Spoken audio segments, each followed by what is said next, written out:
Assalamualaikum warahmatullahi wabarakatuh. Om Swastiastu. Saya akan menjelaskan tentang konstruktivisme. Lahirnya teori pembelajaran konstruktivisme ini bertitik tolak daripada teori pembelajaran behaviorisme yang didukung oleh B.F. Skinner yang mementingkan perubahan tingkah laku pada pelajar. Pembelajaran dianggap berlaku apabila terdapat perubahan tingkah laku kepada pelajar. Contohnya, dari tidak tahu kepada tahu. Hal ini kemudian beralih kepada teori pembelajaran kognitivisme yang diperkenalkan oleh Jean Piaget, di mana ide utama pandangan ini adalah mental. Semua dalam diri individu diwakili melalui struktur mental dikenal sebagai skema yang akan menentukan bagaimana data dan informasi yang diterima dipahami oleh manusia. Jika ide tersebut sesuai dengan skema, ide ini akan diterima, begitu juga sebaliknya, dan seterusnya. Lahirlah teori pembelajaran kognitivisme.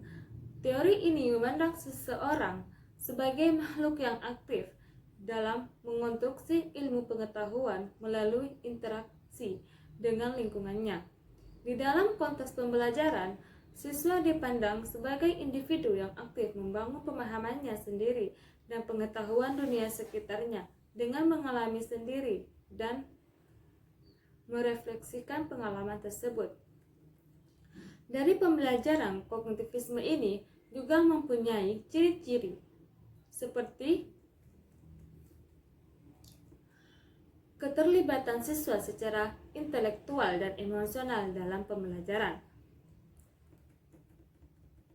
Kedua, siswa didorong untuk menemukan atau mengonstruksi sendiri konsep yang sedang dikaji melalui penafsiran yang dilakukan dengan berbagai cara yang dilakukan, seperti observasi, diskusi, dan pencobaan.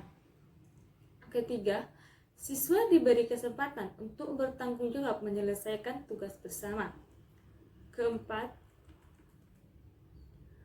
pada dasarnya, untuk menjadi kreatif, seseorang harus bekerja keras, berdedikasi tinggi, antusiasi, serta percaya diri.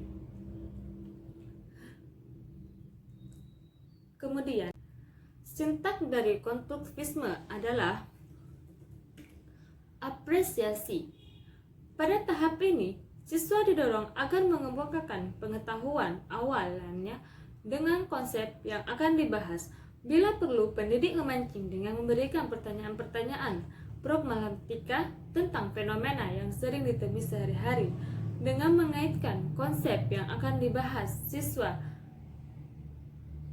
diberi kesempatan untuk mengkomunikasikan, mengilustrasi, dan pemahamannya tentang konsep itu. Eksplorasi. Siswa diberi kesempatan untuk menyelidiki dan menemukan konsep melalui pengumpulan, pengorganisasian, dan penginterpretasi data dalam suatu kegiatan yang telah dirancang pendidik. Secara berkelompok, didiskusikan dengan kelompok lain.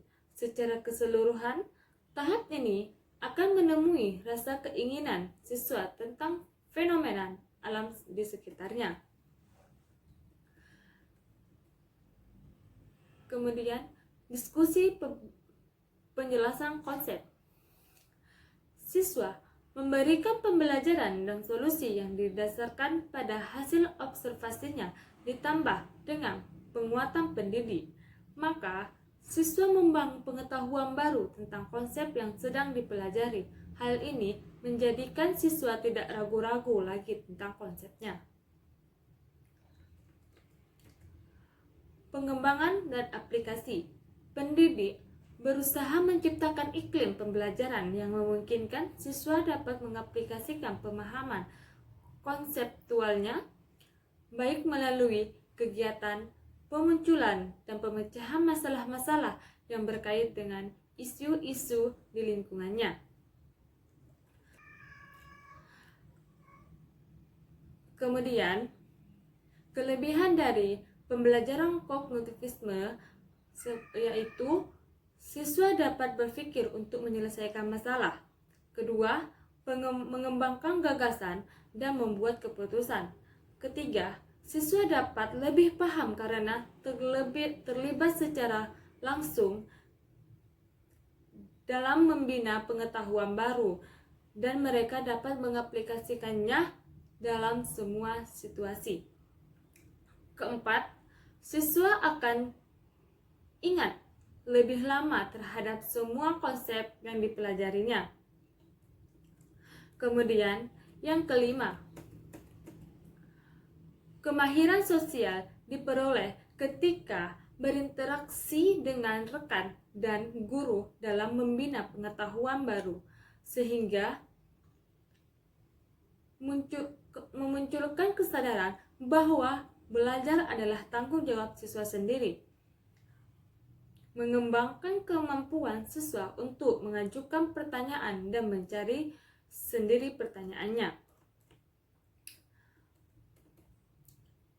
Kemudian, membantu siswa untuk mengembangkan pengertian dan pemahaman konsep secara lengkap, mengembangkan kemampuan siswa untuk menjadi pemikir yang mandiri,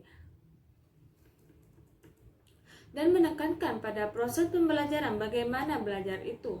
Sedangkan kekurangan atau kelemahan dari konstruktivisme dapat kita lihat dalam proses pembelajarannya, seperti peran guru sebagai pendidik menjadi lebih pasif, hanya sebagai fasilitator. Kemudian dapat timbul persepsi yang berbeda antara siswa satu dengan yang lainnya. Terima kasih.